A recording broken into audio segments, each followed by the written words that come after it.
What is going on, everyone? Badger here. Sure to like and sub, and let's get into this. Well, just like with Dragon Age, a game that I waited 10 years for the conclusion to, and then Veilguard came out and we found out, oh no, and that's probably going to lose a bunch of money. We have Alan Wake 2, who, I mean, before Suicide Squad killed the Justice League, which really made everyone aware of just how bad a Sweet Baby Inc. game could be, how contaminated it could be. There was Alan Wake 2, and I believe it was the first person, heel versus babyface, who I heard talking about Sweet Baby Inc. and that their connection to Alan Wake 2 wasn't good. And then before we get to the fact that everything he said was correct and this game is a failure, just like Dragon Age and all the other things that tried to do this was what I believe is the original sin, and it was changing a character introduced in Quantum Break, which was at the time a Remedy crossover with Alan Wake, and that this was going to be a character pivotal to Alan Wake 2. And it was at this point that a spider comes along, and that is Kim Belair and David Bedard and Sweet Baby Inc. in general. And while I fully am willing to believe that Remedy was already wokeified or on the pathway to it, Sam Lake included, the director and all that stuff, it was Kim Belair who specifically said, I see that you have a rather important NPC character here who's a woman. How about you make her a light-skinned black woman, half black, because that's what she suggests to every character. You can see all the games where it's already been done. It's even called the Kim Belair effect. And so they did that. And then what I believe is the real sin here is making her a full 50%, because even if we erase this and we just went to Saga Anderson being this Nordic blonde woman with blue eyes, that's great. I'd still be upset that I'm forced to play 50% of the gameplay as her instead of the namesake of the series, Alan Wake.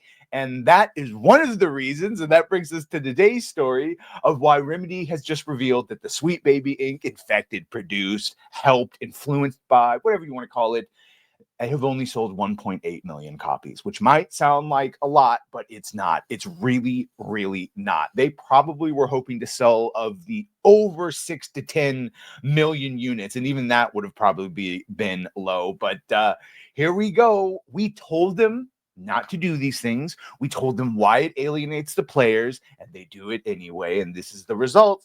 So they have provided another sales update. Like we said, only 1.8 million copies in total. And this news for our Capital Markets Day, hardly a success. Let's see, Control again, a crossover with a female character, a redheaded white female character who I believe is straight. Guess what? Made very good sales. Everyone likes it. I played it. I enjoyed it because you didn't take and insert it into an already established. You let Alan Wake be Alan Wake. Let Jesse McFadden be Jesse McFadden. I'd be upset if a male character got put into that game for 50% of the gameplay. So pick your poison, but they picked the wrong poison with Sweet Baby Inc. And so you can see it's translated to sales and word of mouth, which is, if you ask anyone, you excited for more Alan Wake? No. And they had the balls to release DLC too. I think Alan Wake 2, the sales have two sides. On the one hand, when the game is not yet profitable, are we happy? We are not happy. So just if you didn't catch some of those other videos, in addition to the only selling 1.8 million, they still have not paid for the cost of making and marketing the game. They've lost money. And also, I guess they still haven't paid for the money they paid to Sweet Baby Inc. for their oh-so-beautiful help. Every game that we make, especially with this quality level, they should be profitable faster. Oh, this should have been, 100%, but you ruined yourself with word of mouth. But then at the same time, the sales of Alan Wake 2 have been quite in line with our original estimates. Yes, our productions didn't quite work as well as they do today a few years back. In a way, we ended up investing more into the game, and therefore the part set has been higher. You mean like investing in hiring consultants? So with the higher part set, this in a way forecasted sales that we have followed hasn't yet enough to, the development. You've not made your money back. You're not profitable. I wouldn't want to speculate what the long-term possibilities are. Our business cases depend on the game. 3 to 5 years. Good luck with that. So there's still a lot of time for Alan Wake to sell. We have seen the Control over 5 years has sold 4.5. And by the way, many people watching this might go, what is Control? Yeah, another game by Remedy set in the Alan Wake Quantum Break universe at the time. I guess now just the Alan Wake universe. But yeah, that sold almost 5 million, but it took 5 years. So, okay. and continues to sell. So do we think Alan Wake 2 still has a lot of potential ahead of it? Yeah, I'm sure you do. Either way, we've got financial analyst down here saying that estimated the game cost 70 million euros to make, with 50 million going into development and another 20 million going into marketing. Clearly underestimating how much the company spent on the game. Yeah. 1.8, so that's about 90 million in revenue, or approximately 85. Yeah, they're a long way off from profitability. Regardless, it seems apparent that even selling 1.8 million units is not enough for the game to break even. And of course, you can see here they've got the deluxe edition that has cosmetics and the expansion pack, I believe, that just launched that no one's going to play.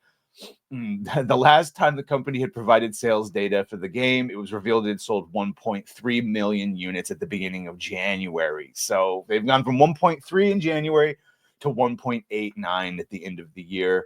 That's not great. That means 55% of all sales for the game were conducted in the game's first 2 months, and 70% of all sales in the first 3 months were after it was released. This, just like Dragon Age, too big. Just like Dragon Age is maybe at the core of the game. There's something there, but only the most diehard of fans will slog through it to get to that story nugget, and they will then be disappointed. So everyone else, there's just better stuff to do with your time. That's the same with Dragon Age. It's the same with Alan Wake 2. It's the same with a lot of these. Probably Star Wars Outlaws. Probably Assassin's Creed Shadows when it comes out. It's like, you have the hardcore fans. I guess maybe we'll play it for whatever pathetic story elements they try. But I also think at this point, I'm feeling this way with Assassin's Creed. It's just the people that all made it are gone. These are all new people. Half the people working on Assassin's Creed, I've never even worked on a game, let alone Assassin's Creed. So I don't really, I mean, maybe Alan Wake 2 will get all the original creators are still there. And if they shirk off all the woke mind virus, maybe they can return to form. But a lot of those other ones, like the Arkham games, we're not getting them back. So it might be time to move on and hope that new things can replace the ever-present holes in our heart from these destroyed franchises. Either way, let me know what you think. Make sure to like, share, and sub. And this is my favorite shop on the Citadel. Well, bye.